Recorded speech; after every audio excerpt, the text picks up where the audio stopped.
So today on the Ave Podcast, I'm going to revisit one of my previous episodes that we used to do a few years back and add a new volume. I'm going to add a volume 3 to our cord cutting episodes. The last one we did was back in 2019, so I'm going to hyperlink that one in the caption. However, I'm joined by one of the guests of those episodes, DJ Keo, as we advance this conversation further, but not just about the evolution of the cord cutting culture, but we have a wide-ranging discussion on Disney and how they're trying to minus some of that plus, and the dilemmas that they've been facing from the layoffs and the cutbacks. And we discussed the streaming wars between all of the subsidiary media apps and how it might be hurting more than it might be helping. Plus, you dive into the writer's strike in Hollywood and its effects on the future of the industry, how AI threatens the genre and changes the landscape of all genres, to be honest. And we see how media companies are making a play for sports, including for some entities that you wouldn't expect, and how that's all going to change how we consume sports. We get into all of it here.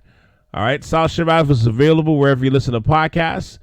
I think you know where I stand with the 5 stars and the ratings. So do the right thing. Give me the 5. Check out southsharav.com for the catalog. I can't stress that enough. And wherever and however you listen to my shows, hit that like and subscribe buttons and leave a rating, especially if it's positive. All right, it provides the gas that drives the show, so I'm going to thank you in advance for that. All right, a new episode of My Story will be up this month. I'll give you the date soon for that. Plus a couple of interviews coming down the pipeline as well for September. All right, so stay tuned. It's the Ave Podcast with Cal C on South Sharav Radio. Stream it. Welcome to the Ave Podcast with Cal C on South Sharav Radio.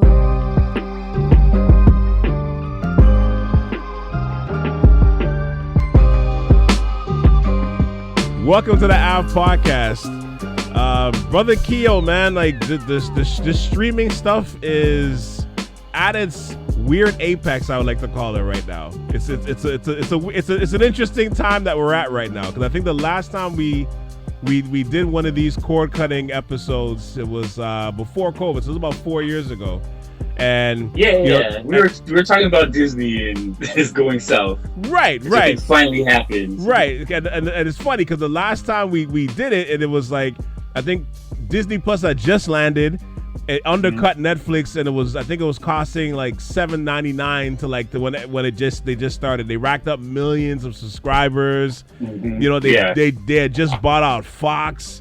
They got their whole catalog, and then their partnership with ESPN was rolling, and then their crown jewel, they were coming off their crown jewel of the spectacularness of Marvel, and and the end game, like literally changing the whole structure of Hollywood.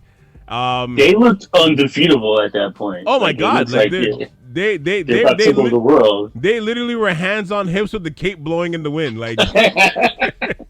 Yeah, that's the bullshit. Because when we talked about it, everyone was like, "Nah, Disney's good." I was like, "I don't know. We'll see. We're gonna see." Yeah, and now you look back at it. Now you look at it now, and it's like, man, life comes at you fast, huh? Like, well, because the thing is, though, I saw this. I was actually watching the YouTuber. He's talking about the whole thing in history of Disney, and Disney has had this problem before. And what they did is they just bought they bought other properties. They bought Pixar, and they bought another company, that's Marvel. Right. And they bought them, and then with the hopes that it'll bring the stock prices up, which it did. Mm-hmm. And then while they're spending crazy, no one noticed that they're not making money like they should be. Right. And so they just did it again, buying Fox, and then the thing with Hulu. So Disney's got a major problem right now because they can't afford to buy, because they're trying to get full control over Hulu, because it's owned by a bunch of other companies too. Right. And they're trying to get full control of Hulu, but they can't afford it because they've been taking L's at the box office. All they're doing is losing money now. And the parks are closed because of, last year, everything was closed up, or half their parks are closed around the world too. COVID and so stuff, they were not making the money. And then Star Wars, because they spent, $4 billion on Star Wars, and then was it $40 billion for Fox or something crazy? 70 billion for Fox. 70 billion on Fox. Yeah. And then they canceled all the Fox movies outside of Avatar. Avatar is the only movie from Fox that came out. They canceled all of the properties that they were doing for Fox. And so you had Endgame, and then Avatar did good, and everything else for Disney is doing a bloodbath. And then we get to the whole point of this topic is the streaming wars. They have competition from really competent people, and this is killing them right now. So where do you think Disney is headed now when it comes to these streaming wars? Well, I saw this report that Bob Iger is trying to sell off parts of Disney. Oh yeah, like a fire sale. He's like, a fire sale. And everything is on the table, including the theme parks. Everything is on the table.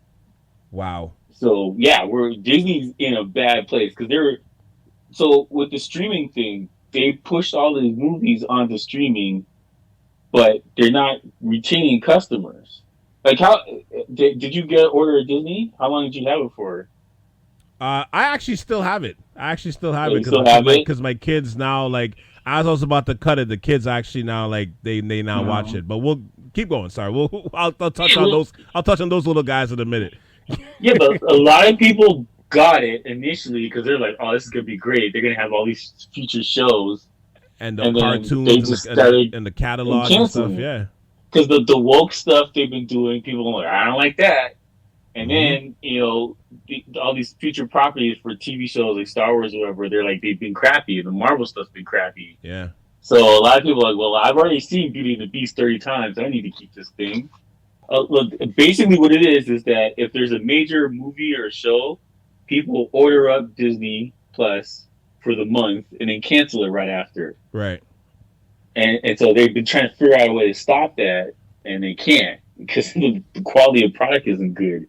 And you have competition. So you have Paramount, you have Apple TV, which is actually putting quality work out there. Then you got HBO, Warner Brothers, Discovery. You have Amazon, which Amazon is such a baffling thing to me because everybody has Amazon. I know, and nobody watches it. Amazon, and nobody watches it. Yeah, so, every once in a while, like just even for myself, like once in a while, like I'll scroll through it and I'm like, wow, this is on Amazon. Yeah. Like what the hell? This is on Prime. There's decent things on it because they're spending money hand over fist to try and get people to go watch it, but like. Everybody, they forget that they're paying for Amazon, and they just don't watch it. Yeah, because you're focused on the shopping. Okay, people, and that's the thing. Yeah. Like years later, we're still focused on the shopping. Yeah, you can't get out of that. So, like, they spent, what, $500 million on the Lord of the Rings thing? Yeah. And that was a bloodbath. Nobody watched that show. Yeah. And they spent I think it was another $250 million or something like that. You know the Russo brothers that did Endgame? Oh, they went over to Amazon and they've been over at Netflix. And so they're going back and forth between these two companies, just milking them and putting out their products. So Netflix is getting the better end of the stick because people are watching their stuff. They did a movie with Thor. I forgot that guy's name. Yeah, they did Extraction. Chris Hemsworth. Yeah, Chris Hemsworth, which was actually pretty good. Yeah. But like the stuff they've been doing for Amazon, they're just taking the money and running. Like, it's worthless over there.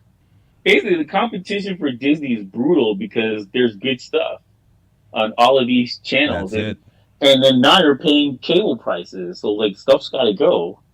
What's wild though too is because we were talking about this offline, just about how things are so expensive now, just in general in life. Like everybody's doing a cleanup on their budgets, and absolutely. But when you see big media corporations doing it to the degree like Disney's doing it, for example, like it's actually insane. They, I think Disney earlier this summer they slashed anywhere from $1.5 to $1.8 billion from their books, which included like. I think it was over 100 original shows, but like they're taking shows off the streaming services to save money altogether. Yeah, altogether. They don't want to pay the it. Licensing fee. Mm-hmm. But to me, it's like I think the shocking thing to me though, Keo, was the last time we did this episode before COVID.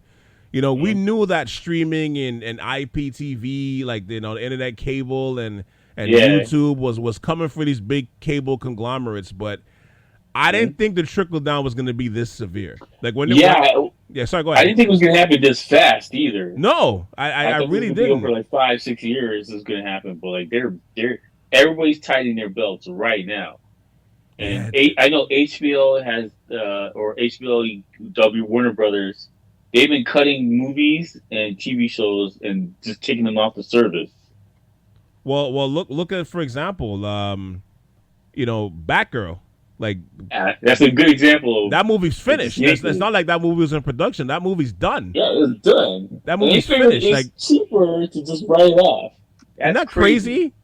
Yeah, Like that's absolutely crazy. that to me is that part to me. When I heard that, I was like, so wait, so they're not still in production? They're like, no, the movie's finished. Like it's in the can. It's Finished. done. It is Yeah. finished. All they have to do is Special basically effects, go on tour and promote it. everything. Yeah, everything's done. Yeah, everything's done. That movie's not going to see the light of day. Yeah. You save more money writing it off than just releasing it and getting your 20 million back. Like all these movies are coming out, they're making like 20 million. That's it. It's end of this run, which is brutal. Hollywood is finished, and so this is the problem with the streaming services. Think about it.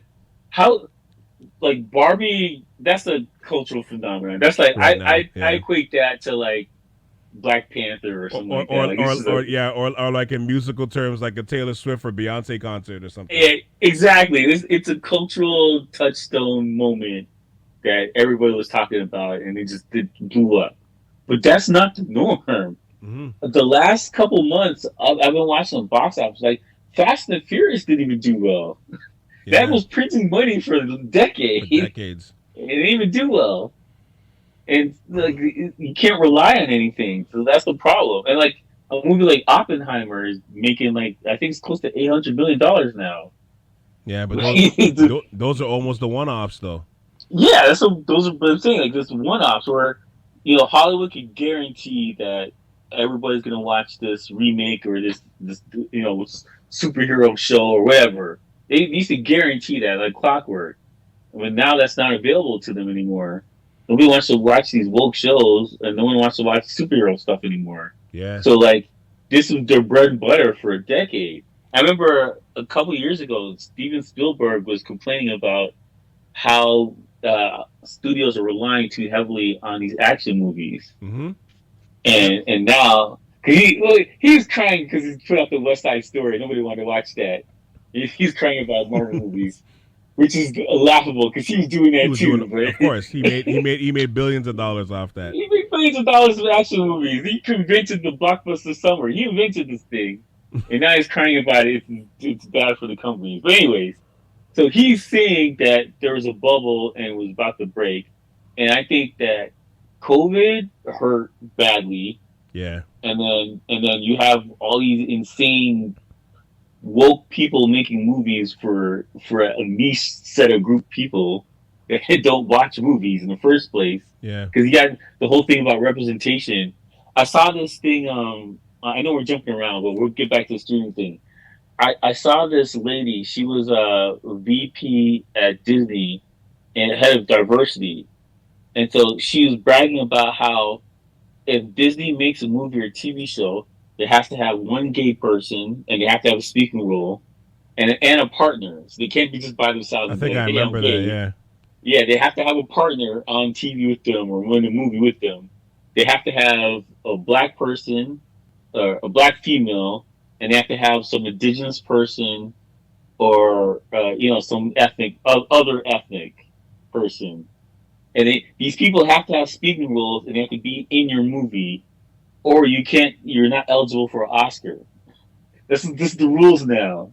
Wow. So like we've gone from, well, just make a good show about a topic that is interesting to we need these parameters in place here, or else we're not going to fund your movie, or we're not going to you're not going to be eligible for any awards. And so And regular people don't want to watch this I stuff. was about to say, and the funny thing is, as black people, like, we're happy to get some of that, but at the same time, it's like for some, it's not connecting. It's not. What's the thing though? I don't want it this way, where it was just a checklist. I want it because Wesley Snipes made a movie, Passenger 57, because he's Wesley Snipes.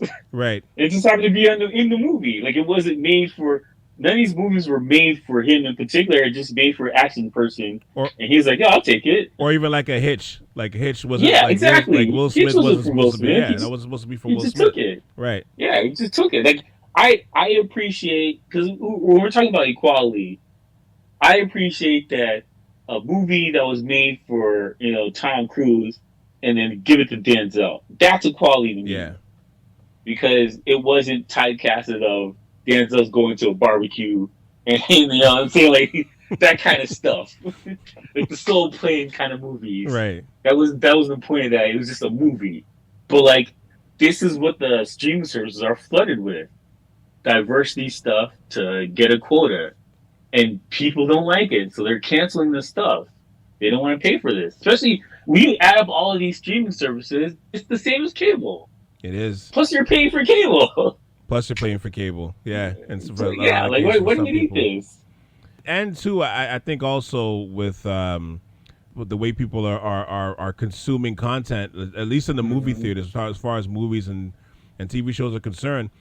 To your point with COVID changed a lot of habits on how we watch certain, especially movies, because now people aren't going to. I mean, I went to a movie today. I took my kids to go see Ninja Turtles. That was actually pretty good.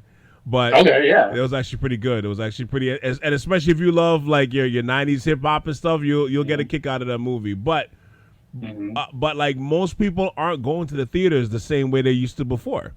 They're just not. It's that it hasn't totally bounced back. And I love going to the theater still, but it's not the same as as how it used to be before. You know, like people a lot of people now are like, man, I'll wait for that to come on Netflix, Disney Plus, Prime. I'll rent it or buy it there. Or if you have your IPTV, they're just gonna commit to that instead. Yeah, they'll just figure out another way to do it. Yeah, but like that's the thing is that the process was, I'm going on a date or we're just gonna go to movies, hang out, whatever. And then now it was after the last couple of years, it's like, well, I'll just wait till it's on TV. I'll wait till streaming. And then now it's like I don't even care if it's on streaming. I'll watch it one day if I'm lucky. Yeah, it's not a priority. There's a lot of movies that I'm just like, I don't care. Like, was it the last Thor movie? I was like, I'm not gonna watch that. Yeah. There's a bunch of movies that I probably like a couple years ago. I'd be like, I got opening weekend. I'm gonna go watch it. And now it's even on streaming. I don't care. You don't care. And that's what I'm saying. That the mentality for people is that they don't care anymore. So when you add that to, I gotta pay $20, $25 for Netflix for a bunch of movies I don't care about. Like, why? Go ahead. No, go ahead. No, I was gonna say to your point, like it's even to the point where like even on Twitter, and I don't even know what account this is because you know how it is with some of these like the algorithms, like you get sent accounts that like you swear you're following them even though you don't follow them, right? But I came across I forgot what the name of the account was, but I've gotten at least a few it came across my timeline at least a few times where like Oppenheimer or like Batman or certain movies, it's already out. Like it's out on Twitter. Like the whole entire movie. It's not even like a link. It's not even like a link you gotta Google or find or somebody secretly sends you. It's out on Twitter. Like I remember when Oppenheimer came out, like 2 days later, I saw it on my timeline. Like here's the whole movie. I'm like, yo, this is really the whole movie. I didn't watch it, but I was like, yo, the whole movie's on here. It's on Twitter. Like, just like, it's like me tweeting about something. Like, just that easy. And the person has thousands of followers. And like, the other part that's crazy is that culturally, we've moved away from big screens, like TVs and theaters. And a lot of younger people just watch stuff on their phone. Right. And so, like, they can stream a TV show, because that's fine. Like, it's like 10, 20 minutes, whatever, 30 minutes. They watch it on the subway. But to sit down and watch a movie, like culturally, that's almost gone now. Yeah. So you could imagine in a couple of years how few people, because this is the reason why Tom Cruise was throwing fits about it. We got to make these movies. They have to be in the theater because he sees like the time is coming when theaters are gonna remember drive-in theaters, like how that used to be a thing. Yeah. Everybody used to go, and then it's dead now. Theaters is gonna be the same way. And I think streaming is going to be the same way. We talked about this on the other podcast, but I think that this is going to merge down into like 2-3 companies at best. Oof. Or they're just going to license it and say that that's your problem. Like give it to Netflix and be like, this is your problem now. You keep the customers. We're not in this business anymore. Yeah. But as far as content, they spent so much money during the pandemic on content, just trying to produce content, that they can't maintain it and keep it up. And that's what the writer's strike is about right now, because the writers they wanted more writers in the writers' room, and they were trying to get rid of AI, which is all this stuff is crazy. Which we'll touch. We're touch gonna on get the AI, to. yeah. We're gonna get to. But so the writers are freaking out because they're trying to do cutbacks and be like, hey, we only need 2 writers for a show. Why do we need 30 writers for? Right. Like, who's actually working on something? And especially quality. Everybody says the quality's crap. And what are we paying for these people for? And then you got the AI problem. And so like the writers went on strike, and then the same AI problem is in the actors strike, because I think it was the last Indiana Jones movie, they digitized Harrison Ford and made him a young person. So like they have scans of most of the actors in Hollywood, especially major actors. Well, don't touch on that yet. We'll touch on the AI part. let's hold that one back just for a moment. Yeah. No, but shooting fire right now. but you know what though, like, and I think we've discussed this before on the couple ones that we did before this in the previous years. Mm-hmm. But like, if you want to see what the future of television is and media overall, it sounds cliche, but honestly, watch the kids, talk to the kids and the teenagers and the 20-year-olds. Yeah, because especially like the 20-year-olds, not so much the kids, but like the 20-year-olds and stuff. If they want to find a show to watch, they're gonna watch it. Yes. They're not loyal to a network, they're not loyal to like, they'll find a way to watch it, man. Like, it's unfortunately it may not be the way that actually gets people paid. The people that create this stuff gets paid in the long run, which is the problem. There's but no loyalty to anything. And that's the cause and effect of everything, right? Like, and as far as like the major cable companies are concerned, like, you would think that they'd be too big to fail, but the way they have to promote their packages now compared to even when we last did this podcast, like this episode a few years ago, it's wild. Like, for example, like one of my nephews, he moved into an apartment a few months back, and he's talking about, like, I'm asking him, I guess, big screen TV, so I'm asking him like, yo, what cable you getting? So he's talking about they're basically giving him like a package, like he's getting internet, but they're giving a package for like, the cable package, which is like discounted crazily for the first year. It's almost like they're almost hoping like you fall into that routine that you're going to be used to it, and then when the year comes up, you're just going to be like, you know what, I'm gonna keep it. I'm used to my PVR. Keep it. I'm used to that stuff. But it's so crazy that like the feature is no longer the cable package. The feature is the internet package. Yeah, it's the internet. It's the only, like, that's holding this whole thing together right now. like that has long replaced cable as its biggest resource for cable, which is with like these cable companies or these media companies, which is, to me, is like, to see that flip that fast, to me is it's almost breathtaking. Think about this, right? So we all used to watch late night TV before, right? Yeah. And they've been on strike for the last couple months. Did you notice? Keo, I can't even tell you. And listen, I love the Roots. Yeah. I can't tell you the last time I watched Jimmy Fallon or any of these late night shows. I can't tell you the last time I've watched any of them. Mm-hmm. Which makes sense, because that's why the Roots is touring. I forgot about the writer's strike. That affects them too. But that's why they're touring now. They're on all these hip hop tours. But but like for them, like, you're right. Like, we come from the era where it's like, Letterman, Leno and Arsenio and John Daly and all these. Yeah. They don't care about it the same way now. They're not thinking about that. Like the Daily Show, they're not thinking about that anymore like we used to. And I know why these guys are fearful of the future. From their perspective, they're like, we are obsolete. Yeah. And we had a monopoly on this thing, and everybody had to deal with us. But now they don't have to deal with us anymore because of social media. And like, think about it, like I think I watch YouTube more than I watch actual TV.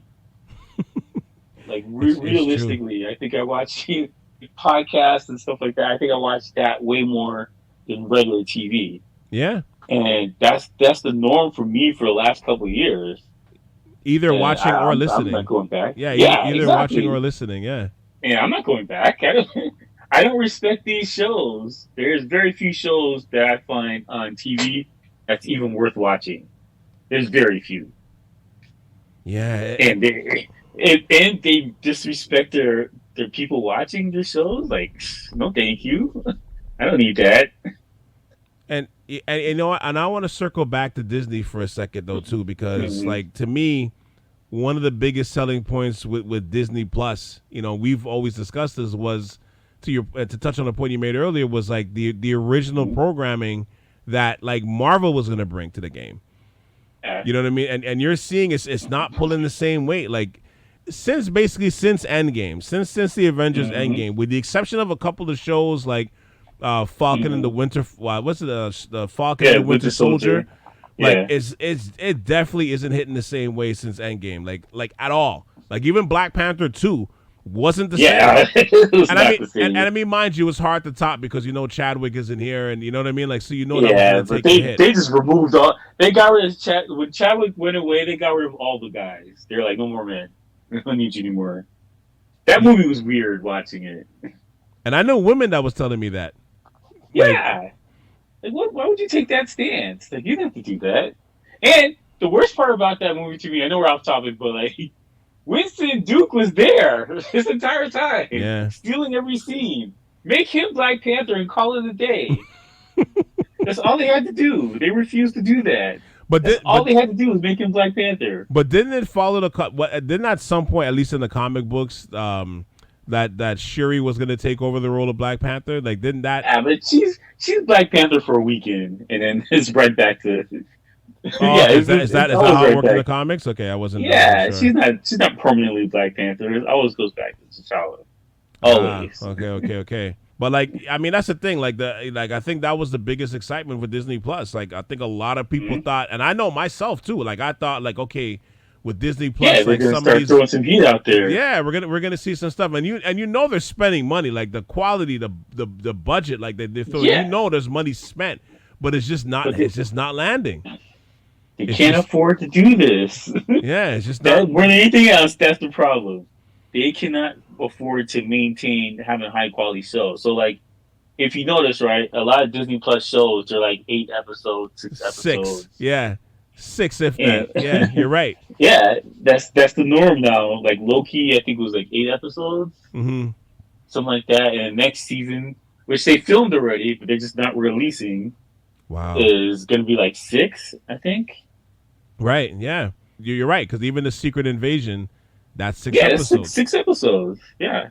It's six episodes. They scaled back on literally everything because they can't afford it. They can't afford to keep it up. And I mean, and even I look at even my kids, like the way they watch, like even like a Disney Plus.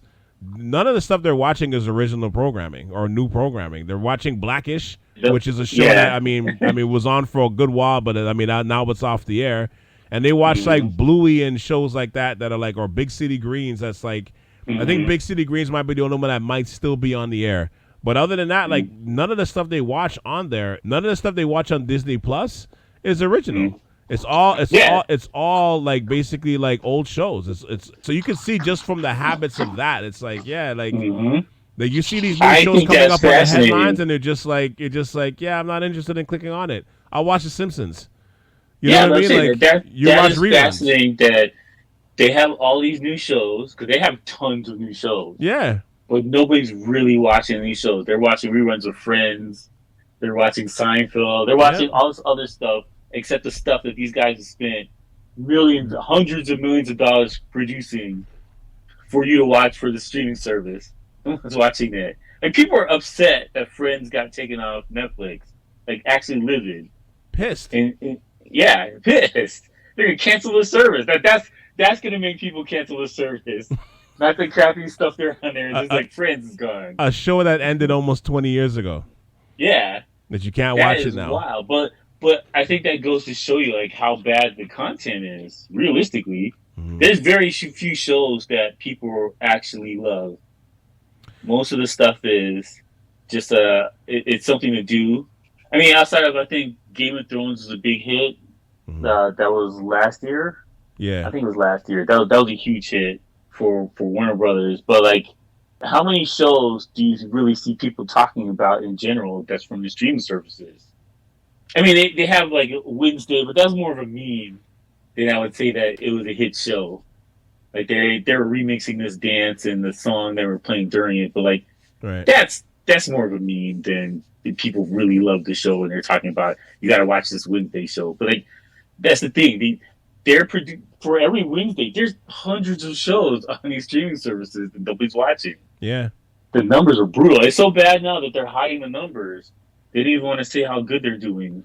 Because that's the thing with all the streaming platforms for Paramount Plus and Prime and Hulu and all these stuff. Like that's the thing. I think there's a lot of good shows, but I think they're all over the place, and you can't. They're all spread out. It's almost too spread out. So all these streaming services, they may have a 2 or 3 hitters, and then everything else is like you don't care about. But those 2 or 3 hitters aren't making it. It's not making enough. It's not being streamed enough, or it's going to carry the other like 8 shows. That's on his lineup. Well, like it's bigger than 8 shows. It's like 30 shows. This guy's got produced. Right. They're doing everything, and I think that before the pandemic, people were like moving towards the streaming companies, and I think they invested way too much too fast, thinking that everyone's just gonna be vegetables sitting on their chair just watching Netflix or whatever, and that turned out not to be the case. Because the second the doors open up, people go back outside again. That's what they did. Yep. Instantly. They went right back outside, and they honestly probably spend more time TikToking and hitting Instagram stories than they are like actually consuming content. You know what I mean? Yeah, you're right. I think they're spending more time trying to make these things than actually watching it. But I think with the Disney piece, though, the Disney piece to me is fascinating, especially from where we left off a few years ago. Because, for example, look at one of the things that they own. Look at ESPN.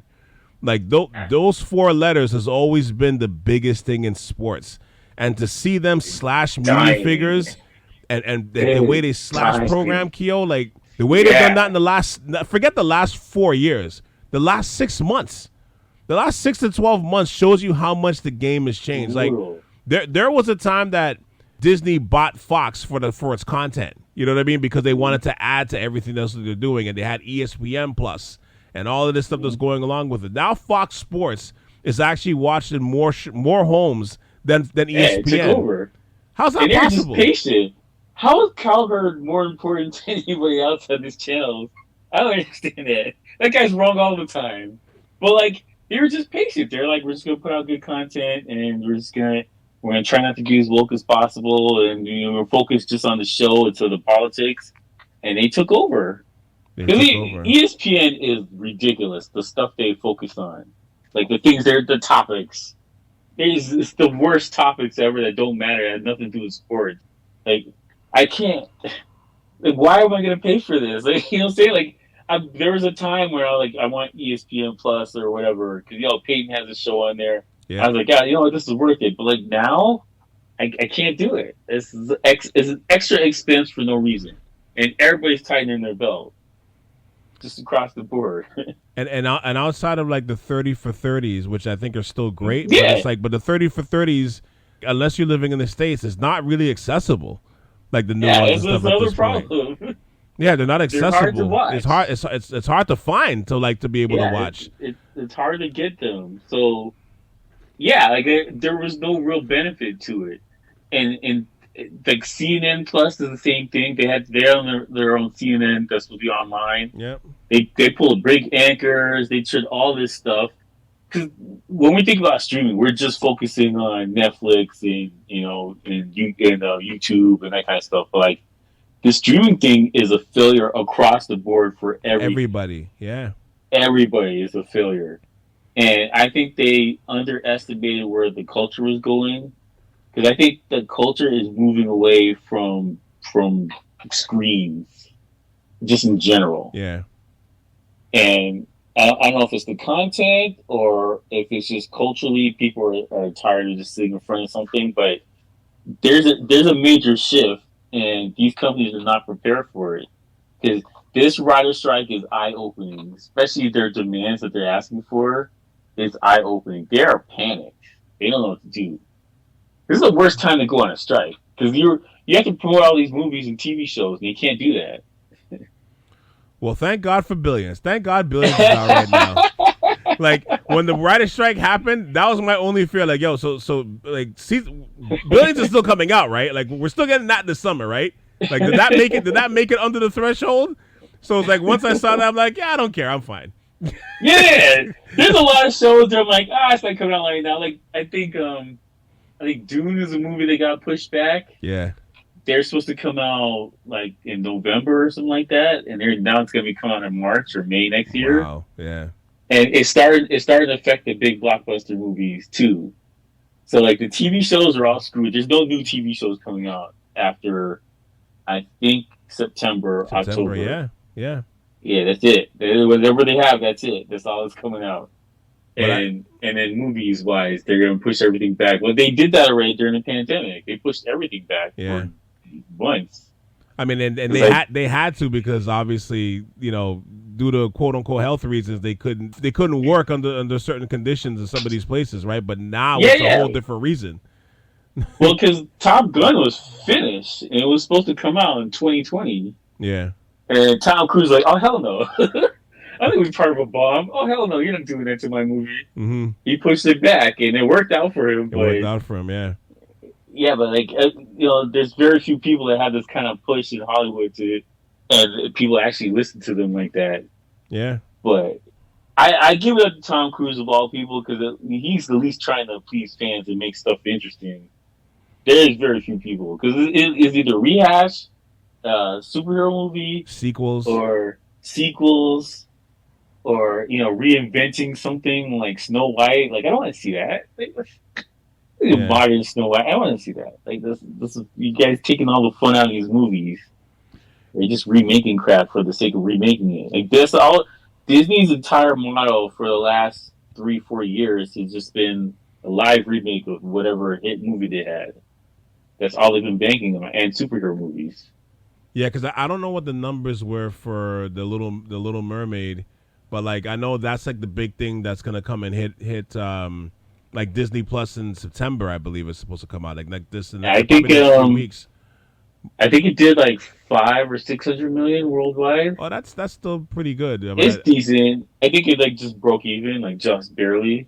Yeah, because they pumped millions of dollars into that too. Yeah, they spent a lot of money on that movie. that was not a cheap movie to make. Yeah. Either. But in terms of the streaming aspect of it now, like I guess we'll see what happens next month. But it's like, I think people don't realize like streaming doesn't equate. It's almost like how it's like MP3s or I was going to say it's like how streams work on Spotify. I don't know the exact numbers of how it works for like Spotify. You're making 0.002 cents per stream. Dude, it's what is the numbers? I think it's 3,840 streams equates to one sale. Yeah. So I don't know what the equivalent is. I don't know what the equivalent is for visual streams, but I know for like Spotify that I know that number is like no, they don't for streams they don't make any money. Oh wow, it's all up front. So that's I think I know for sure Netflix pays everybody up front. So, like, if there's, like, an A-list actor, they'll get, like, $2 million to do the movie or the show. Mm-hmm. And that's it. There's no residuals. That's it. That's all you get. That's it, yeah. And then you don't get... That's another reason why they're striking is because everybody's moving towards streaming and not network TV anymore. Because network was just printing money. Right. Like, people on Friends, they're getting, like, $300,000 an episode or something like that. Yep. Where now you just get... Like, there's people that are A-list actors that are getting, like, $7,000 checks. Like, they can't afford it. That's what I'm saying. The signs and all the stuff for people protesting and picketing, it sounds hilarious, but it's not. Because these guys can't live off of what they're doing right now with the streaming. Yeah. It's impossible to maintain this because most of these actors, they don't have the money in their hand. They're working towards a project that's coming out like 3 years from now. Right. Like, did you watch Entourage? Oh, of course, yeah, yeah. The TV show. The Yeah, TV yeah. show, You remember they were renting all those houses, and they're waiting on their checks to come in. That's right. And that was a big storyline. Was they're telling E that they're living beyond his means, buying all these cars and stuff like that, and they're trying to get them to stop the spending because Hollywood's basically living off of credit. They don't have the money in their hands. So there's very few actors like Tom Cruise. He's practically a billionaire. But most of these actors, they're just living off of credit. So this is why the strike is so upsetting to them because the streaming companies aren't making any money because barely anybody's watching this stuff. They're losing subscribers, and they have too much competition, and they can't pay the actors. But from the actors' perspective, they're like, well, we can't live like this. Yeah. I got a $2 million mortgage coming up. We gotta get this money. You promised us 40 shows. We gotta do something right now. And you replace us with AI? Oh hell no. And what's crazy too is I know with Disney Plus they lost 11.7 million subscribers. And I think this year alone. Oh, Disney Plus is bleeding subscribers right now. Yeah. So that's why you say when you're seeing these massive layoffs and massive cutbacks on not just Disney but all the subsidiaries that they own, ABC, to me that's CBS. Yeah, they're cutting back their shows everywhere. It's scary. It's crazy to see where this is going. Yeah. But you gotta think about Hollywood as an institution. Yeah. Say Hollywood crashes and burns. Well, California's finished. Yeah. As a state, California is finished if Hollywood just crashes and burns. They can't afford to keep the strike going longer than another month. No, because they have to get back to production. Everybody's going to get affected by it. It has to end soon. But this is where all the cord cutting stuff is coming into play. This is all the residual effects of all of this stuff, right? Yeah. It's people don't. It's kind of like how it was in the music business before. It's people didn't care how music was made. They don't care that you're spending hundreds of dollars per hour in the studio, as long as LimeWire and SoulSeek or whatever it was at the time, as long as you're getting your bootleg album, you didn't care until all of a sudden after a while it's now it's the quality of music's changed because these big studios aren't around anymore and people are doing this shit from their house. Yeah, and then you have really good producers this is worthless to me. I may as well be a mortgage broker or yeah, like the ones that were charging $100,000 a beat now are scrambling because there's so many people like that live in Atlanta that they're just screw it, man. I'm gonna sell insurance. I can't do this anymore. Yeah, and we're talking people Grammys and gold plaques on their wall are selling houses, flipping houses right now, or whatever, because they couldn't maintain this. But without that quality, though, you can see how it's affected music. Oh, it's brutal. New music is awful. Everybody sees it, and this is the same thing that's happening with the streaming, with the TV shows. Yeah, they've lost all the quality writers and directors. They're all gone. They're doing other stuff. Yep. And so, these are types of people that would be doing the TV shows or these movies, but they're just doing their own projects, indies or whatever. They're moving away from it. Yep. And so we saw the downfall of the music industry, and Hollywood's going through it right now, and they're going to have the same results.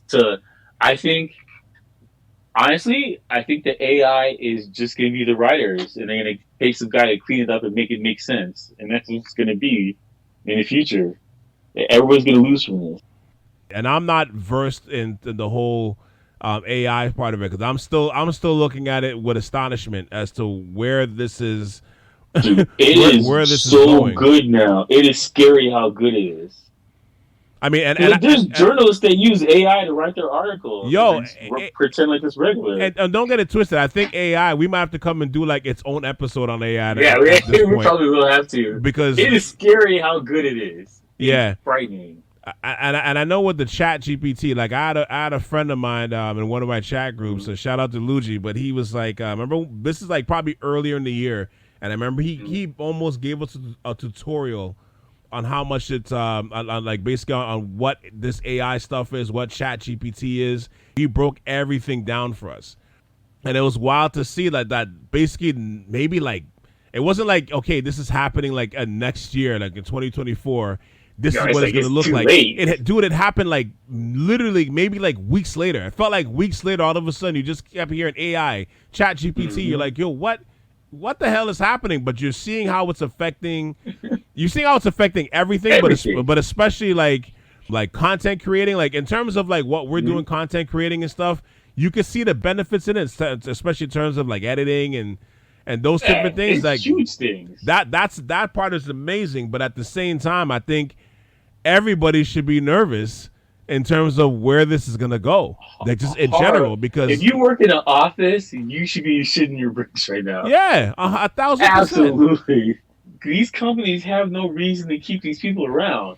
And it's not like discrimination because of races or whatever.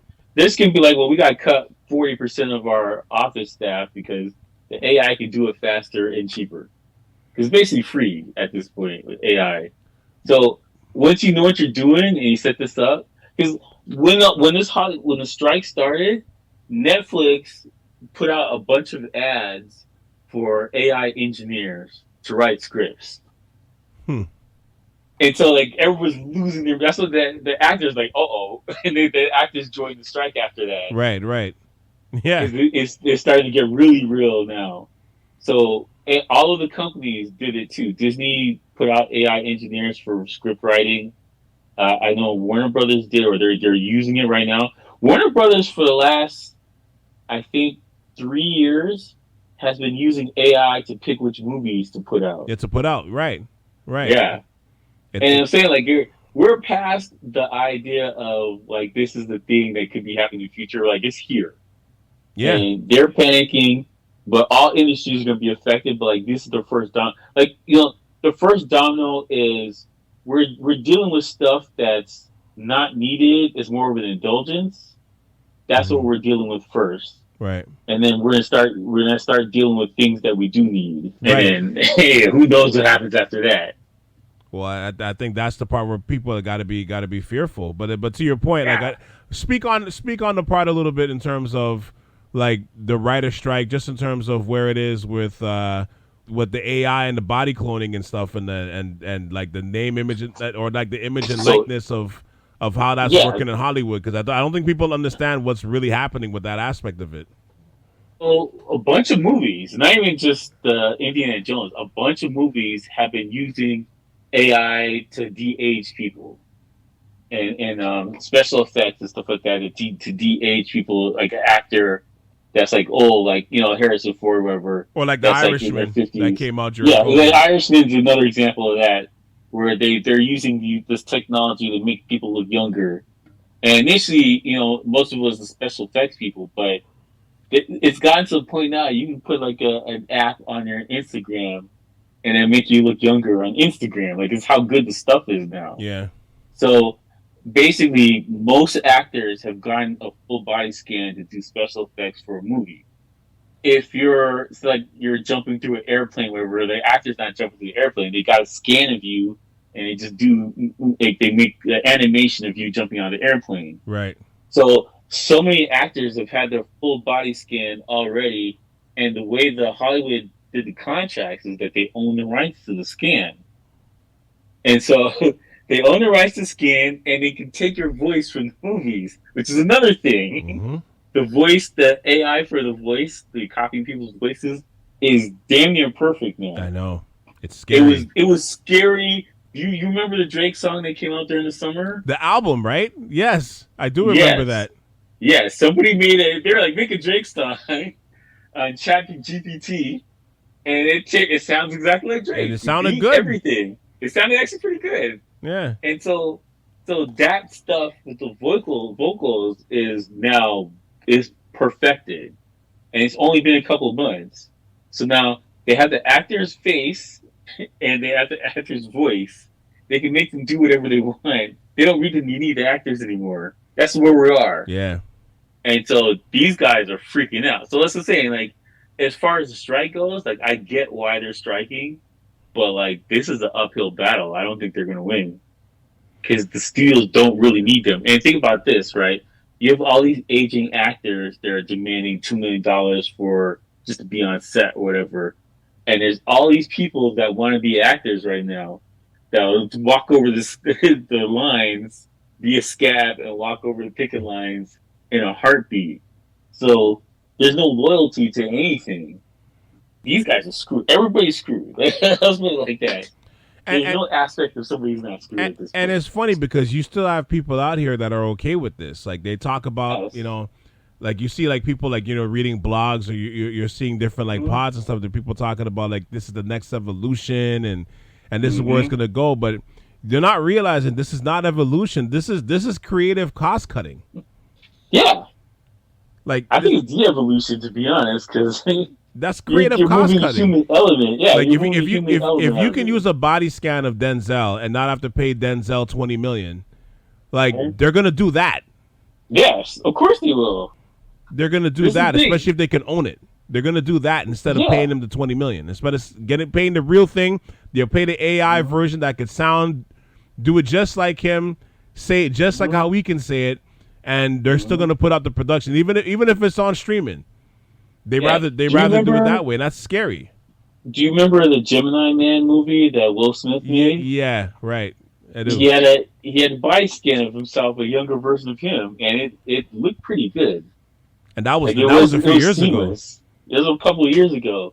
Yeah. And so like the technology is moving so fast now that, especially like as far as the power out of the computers. What they could do for that a couple of years ago, like we are light years ahead of it today, and it's only getting faster and more powerful.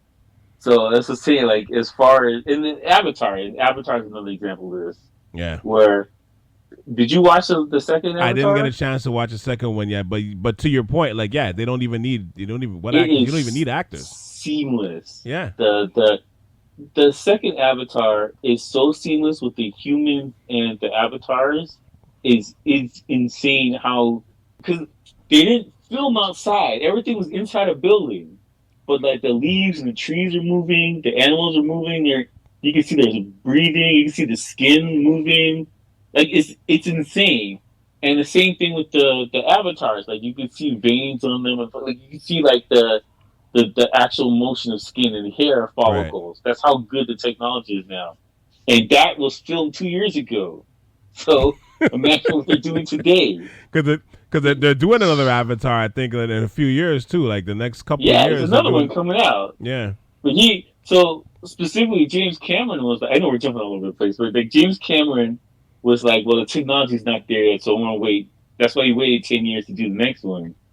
And bro, the seamlessness between humans interacting with these things and people.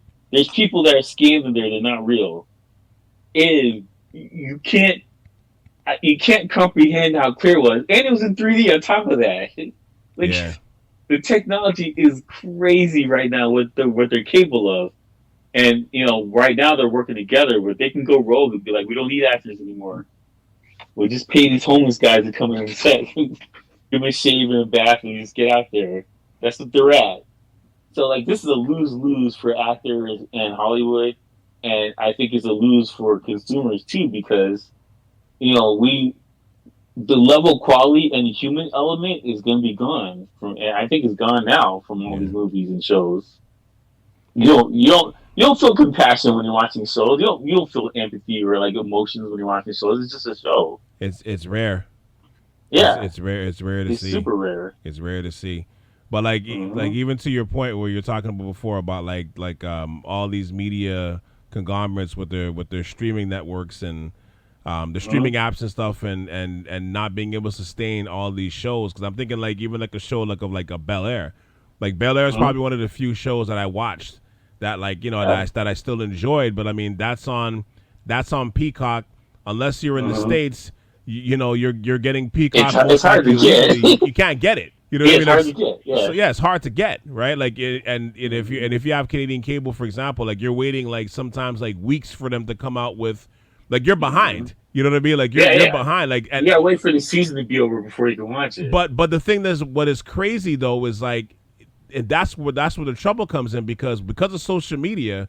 Like a lot of the stuff that's happening, you're behind. You can't afford to be behind because stuff is being memed. Some stuff is being on TikTok, and you don't even know what's happening. But the show didn't even the episode didn't even come out yet. The episode is still 2 weeks away, and people are talking about what happened in this particular show. Like say Bel Air, for example, people are talking about this specific episode, and things are happening from it. Memes are happening from it, and if you don't have Peacock, you're like 2-3 weeks behind. You know, I'm talking about the people who don't have IPTV and stuff. Like, you know what I mean? Like, you're behind, but yet you're seeing all these things happening, and you're like, oh, I guess. Like it's almost like recording a basketball game or recording a after game, the game is over, and then finding out the scores of, you know what I mean, or seeing the highlights, and you're just like, by the time you watch the game, you almost don't even care anymore. You know what I mean? And like that's the factor. Like a lot of these shows are based on the cultural moment of it. So if you miss out on that, like Game of Thrones is a good example of that. There was people were talking about a water cooler or whatever at work or whatever, and you have to watch it that day to be in on what's happening. Mm-hmm. If you miss it, you miss it. It's not even worth it to even talking about it anymore. And there's a lot of shows like that where they're not available because this is the other problem with streaming. These guys have the problems of the borders of which country can get what and when things are licensed to them. And it affects how people watch these shows or even use these channels. Like, if you have Netflix, there's a good chance that you're missing out on a bunch of shows that are in America only. Right. Or they're in Taiwan only or Korea only or whatever. Like that. That's a pain in the ass when you're watching this stuff. You almost don't want it anymore. Or you start sailing the high seas. So, like, it is what it is. They basically put themselves in a corner. And I don't see how they get out of it because people's attitude is completely different about this stuff now. Like the younger, you're right. Like you talked about earlier, like the younger generation doesn't care where they get it from, as long as they get it. As long as they get it, and they don't care how they watch it, whether it's on their phone or a 50-inch. They don't care. And they don't care. So when you have a shift in attitude like that, like how do you recover, especially if you're not producing a good enough product for you, or your product is replaced by AI or whatever. Like, how do you recover? You can't. There's no way. So let me ask you this: what do you think would be the fallout if Hollywood completely crashes and burns? Ooh, there's gonna be a lot of indie.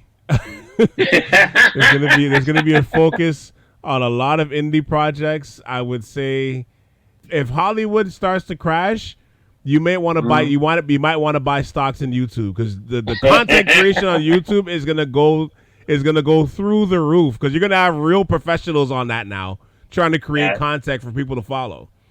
And Twitter too. And Twitter's paying people again. And OnlyFans, man. Oh my God! There's gonna be a bunch of actresses on OnlyFans, yo. So they got that $3 million mortgage they gotta pay off. Shoot. Yeah, it's not good. That's I said.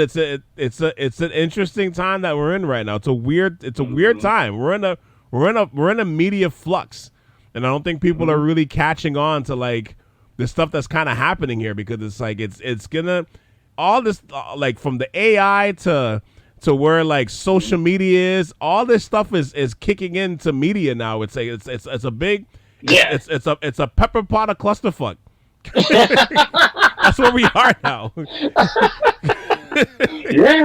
I mean, it wouldn't be doom and gloom, but like it is bad. I don't think people appreciate how bad it is. Like, Hollywood wouldn't go on strike unless it was dire for them. It's a bad situation for this long too. Yes, for this long. Because the last strike didn't even go this long. They got it settled and got back to work, but there's no end in sight because they can't win. But they also can't continue like this either. So there's got to be some sort of a medium. I don't know how they do it though. Like I don't know how they do it, but there's got to be some sort of medium somewhere, especially when it comes to the AI body imaging stuff. Like, do you get a cut? Do you get a percentage of that? Like, you know what I mean? Like, something has to give. Like, they can't work this way. The cat's out the bag, though. That's the problem. The scans are done. They and the Hollywood studios own the rights to the scan, so it's too late. They already have it. You signed the dotted line that said they can use it.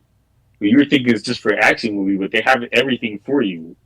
So I don't know how they go on from here. Like they gotta basically beg and plead, like, don't put this in the movie. Well, but here's what I want to ask you too, because we haven't even touched on sports.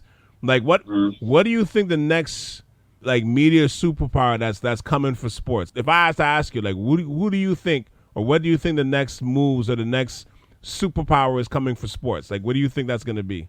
Well, that's the thing, is that the streaming companies are trying to get into sports right now. Yeah. That's the huge area, because Apple bought the rights to Major League Baseball. But no one's on Apple TV, so you don't even know it's there. I think ESPN is trying to merge. Is it Amazon? I think it's Amazon that they're trying to merge with. Well, there's a deal with one of these. It's either Amazon. No, I know it's not Netflix. Maybe it's HBO. But like one of these companies, yeah, they're trying to merge with one of the sports channels. Are trying to merge with them, right? And they may be bought out with it. I know ESPN's trying to merge with somebody, but like, the point is that let's say Disney says screw it and sells ESPN to Amazon. That's a game changer of game changers. That's a huge deal, because all the sports that's on ESPN, that's a huge deal. Now that'll upend a lot of stuff right there. Like the way I see it, Apple Plus, or Apple, not Apple Plus, but Apple TV, Apple TV and Amazon, they come in. Yes, they absolutely. They come in. In a Vulture article you sent me, like Apple TV was 2 or 3. I can't remember on the list out of 7. Yeah, I think Apple TV is definitely they're definitely on that list. they're like in the top 5. They're up and coming, because Apple is $1 trillion company and they have nothing but money. And to buy like an ESPN, like they said, like it's actually. I know one of the articles I sent you. I wish I could have cited it right now. At least give this the person who wrote it some credit. But I know that like they're saying that basically that either Amazon or Apple TV, either one of them, that's basically to buy ESPN would cost like $50 billion. But that's like money in the couch kind of. It's a drop in the bucket for them. Right? That's the change in your cup in the car. Yeah. That's changing the ashtray for them at this point. Yeah, exactly. You know what I mean? Like so Apple is $1 trillion company and they're sitting on money reserves with nothing to do with it. Yeah. Like and they're trying to get their foot in the door for the TV. Hard. And it's working. Hard. And especially when you see like, because the TV contracts for the NBA is coming up, I think it expires next summer. So that's a big deal. That's a very big deal. It is a huge deal right now, because right now, like to me, Amazon and Apple TV, they're like a combination of like Debo riding his bike, but has like but they got Omar, but they got Omar from The Wire sitting on the handlebars. So it's like a combination of Debo and Omar riding down the block, whistling. Yeah, with the theme music playing for Friday. Like that's what's happening right now. People are tucking in their chains. Like these networks are tucking in their chains. They are scared right now. Imagine if the NBA was on Apple TV, the full contract for the NBA, because they wouldn't be the way they're doing it now. You know, there's regions where you can't watch games, whatever. Mm-hmm. Apple TV would just put the whole thing out there. Yep. And say screw it about the regions. Yeah. So that's the game changer. Like people would be like, all right, okay, get Apple TV. All right, then. And once you get your foot in the door, it's over. And Keo, but you're already seeing it, like to your point with baseball. Like, and I don't even watch baseball like that anymore. But like even with baseball, like a lot of those local networks that had the regional cable packages, a lot of them are gone. Yeah, like the Bally Sports and all that stuff. They're evaporating now. Yeah, they're all disappearing. And look what Apple TV's done so far, because you're talking about baseball. We're not even talking about MLS with Messi. Yeah. Oh yeah, I forgot they're on there too. But the thing is everybody ready? Like if Amazon, and I don't know if Amazon or Apple TV is gonna come in to like buy like out the NBA outright. Like I don't know if that's gonna happen at this point yet. I'm not sure. But what I will say though is, if that was to happen, just for an example, if that was to happen, are you ready to watch sports to like behind the paywall? I think people will. You think people will? Yeah, because will. if that happens, cable is finished. It's done. Well, that's the only reason why people watch cable is because of sports. It's because of sports. Like if you have to watch like the Raptors playing, if you have to watch the Raptors play behind the paywall, it's like it's over. It's done. Like cable is finished. Yeah. There's no reason to keep cable after that. No, it's done. It's over at that point. Because realistically, people definitely watch sports for like the finals. Like one of my dad's cousins, he used to watch the Blue Jays religiously. Like every day was on TV, he would watch it. Yeah, on TSN or Sportsnet or whatever, right? He's the type of guy that if it was on Apple TV, he would just watch it there. He doesn't care where he's watching. Yeah, as long as he's watching it, exactly. Yeah, and there's a lot of people like that just want to watch the game and throw it in the background while they're doing their taxes or whatever. They don't care what it is. It's in the background. The streaming thing makes it more comfortable. So like, there's a way for the streaming to come out on top, but like they're gonna sell. There's gonna be like 3 companies at the end of this thing. Yeah, maybe 2. And that's the thing, and it may be one of those 2. Yeah. Well, I think Amazon and Apple have the money to maintain this, and I would say maybe if Microsoft decided to get into it properly, they could do it too. But it's going to be a tech company that's going to do it. It's not going to be. It's not Hollywood and just network TV. Their days are numbered. The traditional model of a network running this or a studio running this is you're right. It's coming. The light's at the end of the tunnel. Oh, absolutely. So I'm saying I could see like a Samsung deciding to get into baseball, like something. Could you silly. imagine that? It's going to be a company that you're like, what? Why are you guys getting into it? Because Apple was a company that why are you getting into TV for? But they did it, and it's working. And they have quality shows. To your point, they got some quality shows. They got high end shows on there already. Big name actors, already. Right now. So, that's what I'm saying. Like there's a chance that one of these tech companies is just gonna keep buying up everything, and monopolizing the system because Hollywood can't afford this. They're gonna sell. They can't afford to stay afloat. Like we've seen big studios like MGM. They got bought out by Sony, right? And they lost their whole catalog, and then they merged with I think MGM merged with Amazon. Yeah, you're right. They're on Amazon now. Right. So all these prestigious studios, it's just folding. Fox folded and went over to Disney. Big, enormous studios with billions of dollars of content and current stuff that are in theaters or TV shows, whatever, just folded overnight. And this is a problem because this strike has made everything worse. I think COVID and the strike has made everything 10 times worse and faster decline for them. And they got to make decisions. It's exposed the wound. It took the Band-Aid off. Yes. It exposed the wound on the media landscape right now. I would say 100%. It absolutely has. But the way it's going to affect everything from, like I said, even from sports, like that's what I said. Like looking at like when I read that article about how, and I never thought about talking about that article where it's like, Amazon or Apple TV can just. Or Apple should say could just come in and just buy ESPN and with that you get everything. You get the NBA, you get college football, you get hockey, you get NASCAR racing, you get everything. You get college basketball, you get the WNBA, you get everything. You get everything in that, and then you put that and you charge everybody $15 a month. Yeah. On top of whatever the fee is for it. Yep. People will pay. People will pay, and you can watch it on your phone. You can watch it on your tablet. Mm-hmm. There's nowhere you don't have to be home to watch it. There's no place you can go. You want to watch First Take? You can watch it on your phone live.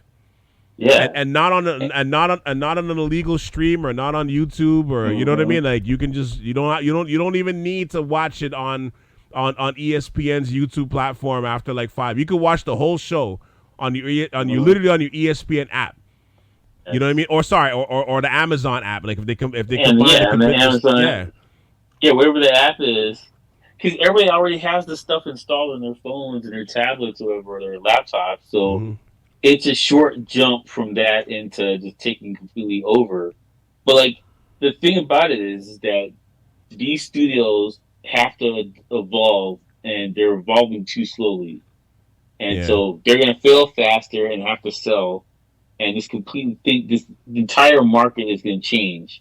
And I think that the day of the superstar actor or whatever, that's over. Like when Tom Cruise retires, like that's it. There's nobody else. Well, who's after him? Him, DiCaprio, like Denzel, those guys and stuff. Yeah, like once they phase out, especially like DiCaprio, like once. Yeah, well, but DiCaprio makes like art house movies now with the Scorsese. Right. He's not really trying to make action movies anymore. But like, you know, as far as like the blockbuster actor, or like The Rock and these guys and stuff, yeah, that's pretty much it. After that, I don't think there's going to be a replacement either. Yeah, because the whole thing has shifted. What it is, you know, with quality and what people want to watch has shifted, and there's very few actors that can command people saying like, "Oh yeah, I will watch this." Like, I think Tom Cruise, because I went to see Mission Impossible like a couple weeks ago. There's very few actors that are like, oh, I'm going to theater for that. Like, there's very few actors. I can rely on Tom Cruise to make a quality movie. Right. But, like, there's very few actors, like, maybe a couple directors. Like, on that scale. Yeah, on that scale, that I'm like, yeah, I'll go to theater. I'll check it out. Or I'll watch it when it comes on streaming. There's very few. And they're getting smaller and smaller. Yeah. At least the ones that haven't aged out and stuff, like the Stallones and the De Niros, because all these guys are like in their 70s now, and you know, in their 80s, and they're aged out now. Like they used to be everywhere, though. That's the crazy part. Yeah, it used to be a thing of like there's so many actors that you used to watch for, but like now, I don't know. So like that's I'm saying, like Hollywood is failing in so many different areas. And then you add in all this other stuff, the added pressure, because they can't make superstars anymore because, you know, we have TikTokers that are probably more famous than a lot of actors are. Yeah. So the cultural shift is gone. Well, think about it. Look at Drewski, right? Like I seen Drewski's now on more Drewski, who is a YouTube and TikTok star or like an Instagram star, is on my TV more than some of these actors. I see him pushing more commercials now and on TV shows now than some of these actors. You know what I mean? And I heard of a couple of years ago. No one took them serious.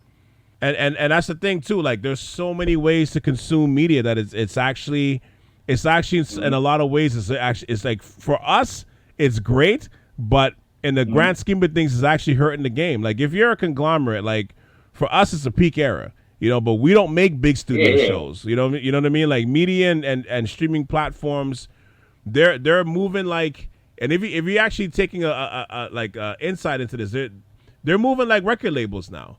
They're not like it's almost at the point now. Like if you're seeing more, like to your point earlier, like you're seeing more podcasts and you're seeing more shows that are being homegrown and they're coming in, swooping in.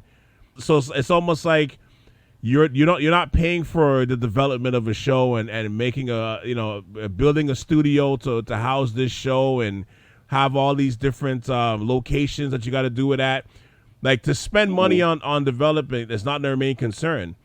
And and I think that's where some of that is like part of the strike and everything else too. Is like they're not spending that money to develop anymore. It's like if you're bubbling, it's kind of like the record labels like back in like 15, 20 years ago. It's like if you're bubbling in a region or you're bubbling on social media thing, it's like we'll quicker take that and make a star out of you or give you a platform where it's not going to cost a lot. Even forget reality TV. Like we'll quicker do that and you can still have the show at your house, but we'll give you the extra money because it's not going to cost that much for us to pay to rent out a house, as opposed to renting out studio with stage hands and lighting and You know what I mean? And It's makeup the artists. 360 deal, Right. but for actors, it's the same thing.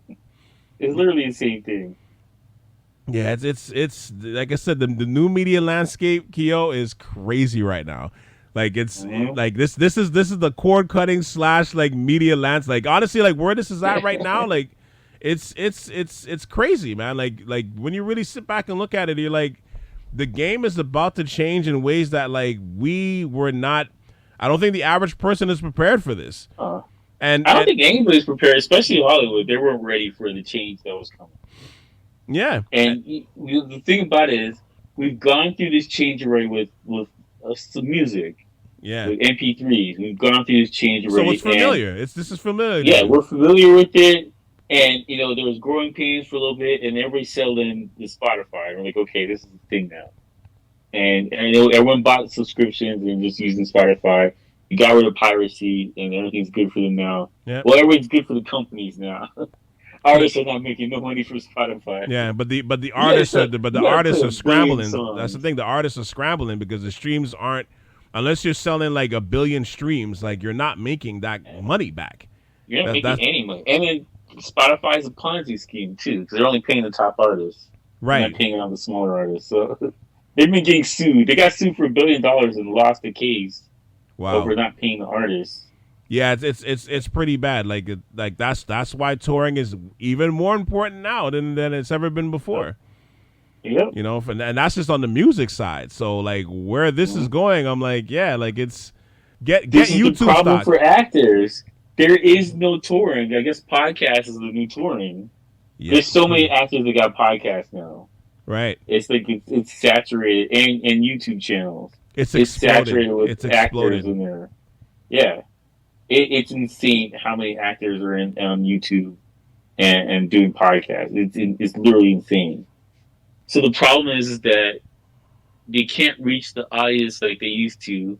Because think about it, if you did a movie or a TV show, it's guaranteed you have to worry about, I got to talk to these people every day, answer questions. Like, you have to do all that stuff. You just made your movie and you went home and did your drugs or whatever you're doing there. You're living your life. But now you have to engage in this stuff just to keep this thing afloat, and nobody wants to do this stuff. Yeah. But you have to. You have no choice in the matter. That's the crazy part. They have to figure a new hustle. I'm saying, OnlyFans actresses, watch out. That's the next hustle. They're going to change the name to something else, but that's what they're selling, though. You're calling it from now. I'm calling my shot right now. Actresses are going to be on some kind of streaming thing or Patreon or whatever. They're going to be on one of these things. Like even if it's not OnlyFans, but it's going to be on something where they're constantly it's going to be on something where they're constantly going to have to interact with fans on a regular basis. That's what's going to happen, because this is not working here. Yeah, this is rough. This is wild. Well, like I said, man, brother, thank you for hopping on this. Just like I said, to discuss the breakdown of this, because and I know you kept saying, like, I know we're going all over the place, but honestly, it kind of matches the energy of where this is at right now. So I think we're in the right to be all over the place, because that's where it's at. Yeah, well, it is. The streaming stuff has touched all these different markets now. It's kind of a rendering way to get there, but like it is touching everything. Like there's no way around it. Streaming is the future. Network TV's dead. Blockbuster movies are dead. And, this is the future going forward. With brand new sets of fans and brand new sets of actors, whatever. It's just the old heads, they're all gone, or they're going to retire and do something else. Mm-hmm. Hopefully they save their money. And that's what it is. Yeah. And the new sets of fans are infused by social media and TikTok and Instagram and Snapchat. Like that generation, the attention span is it is like it is Usain Bolt fast. Yeah. You know what I mean? At this stage, I don't envy anybody who has to sit there and watch this stuff, because like the content is just becoming shorter and shorter. Like with the TikTok thing, it's like 10 seconds, 8 seconds. Yeah, the average thing is like less than a minute. Making the whole movies out of that in 8 seconds. Like that's where we're at. Yeah. And people are complaining about movies that are 3 hours long. Like, there's no going back. Like, it's just gonna be a picture that's half a second. And that's it. That's your content. It's gonna be. I don't know how you maintain this. It has to go somewhere. Yeah. You can't just have this short content. It's got to go somewhere. This is bad. It's got to burst at some point. Like, I think another bubble has to burst in that manner, and I think it's gonna have to burst at some point where it's like, okay, can we sit here and watch a movie for an hour and a half? Like, is that okay? You know, that's gonna be rough, man. The attention span for these new kids, I don't know, man. I don't know if that's possible. But you know what? That's interesting too, because we went from interviews on TV shows, and an interview would be like 5 minutes or whatever, to long form interviews on podcasts. Right. But people don't sit down and watch a podcast. Like they're in their car driving, or they're on the way to something. On the go. Yeah. So imagine a movie that's broken up in short spots. Like didn't they try and do that? There was a streaming service that was like, yes, like TikTok. Oh level. my God, what was it called? Was it? It began with a Q. Yeah, Quigley, something. Quigley or something like that. Yes. Something. Yeah. Yes, I remember. I can't remember the name, but yes, it was something. It was some weird name. Musically. But the people were like, I want to watch the movie or TV show. They tried everything. They put movies and TV shows on this thing in short format, and they had big actors on there. Yep. Yeah. He was on the set for what's that, Hemsworth? Oh man, Wendell Hemsworth, the youngest brother. He did this movie. I was on set for that. It was on his boat. Liam Hemsworth. He shot it overnight. Yeah, he had I forgot what the movie it is. But he shot it for that thing, that platform. And I was on a set for it. I was like, this is stupid. I don't know who's gonna watch this. And nobody did. Nobody watched it. And I think they released it on Netflix with the full widescreen version because it was shot so like you could only watch it on your phone on the portrait mode. On the portrait mode, yeah. Yeah, that's what the shows were like. It's set for portrait. And like I think probably maybe it was too far ahead of its time. But that's the scary thing. Like if somebody comes to bring that back, I think that's where it's like it could get interesting. If the consistency of the short attention span is for the long term. Yeah. You know what I mean? Like hopefully it goes back in the other direction, but if it's here to stay, I don't know, man. I can't watch movies on my phone. I can't do that. I'm not going to. I know. I can't do it. I know, but where are the dinosaurs though? That's the fun. We're T-Rex. Sure. We're the T-Rexes. We got the short arms. Yeah. Like kids are watching all these things because parents just give the tablets to the kids and they just watch the movie on that. Yeah. Like you're grooming them to do this in the future. Yeah, and the last thing I'll say too is like, and to circle back on the point I was making about like, if you want to see the future, what's happening, look at the children, look at the kids. Like, Keo, for us to sit back and watch, like, forget going to the theater because the theater's a theater, but if we're at home, to get the kids to sit and watch a whole movie now, it's hard. It's hard. It's not easy. Like sometimes I'm like, I'm watching the movie and I realize, wait a minute, I'm watching this by myself. Get checked out. I'm like, yo, hey, come back downstairs. Let's finish watching this. You know what I mean? And that's, but it's like, if I don't do that, it's like they're watching it for like 30 minutes and they could be like all in to watch the movie. And after like 30 minutes, 45 minutes, they're gone doing the next thing. But it's like, if you're not careful, it's like, you got to pull them back and no. We watching this together. You made me sit down here and watch this movie. You know what I mean? So, but that's where it's at. So it's like I said, man, it's the next couple of years, man. It's going to be an interesting place, especially sports. Like I think sports is, like I said, that's going to be the next thing too, where it's, we're in the next 5 to 10 years, we're going to be paying for sports behind the paywall, like you do for like the New York Times. Yeah.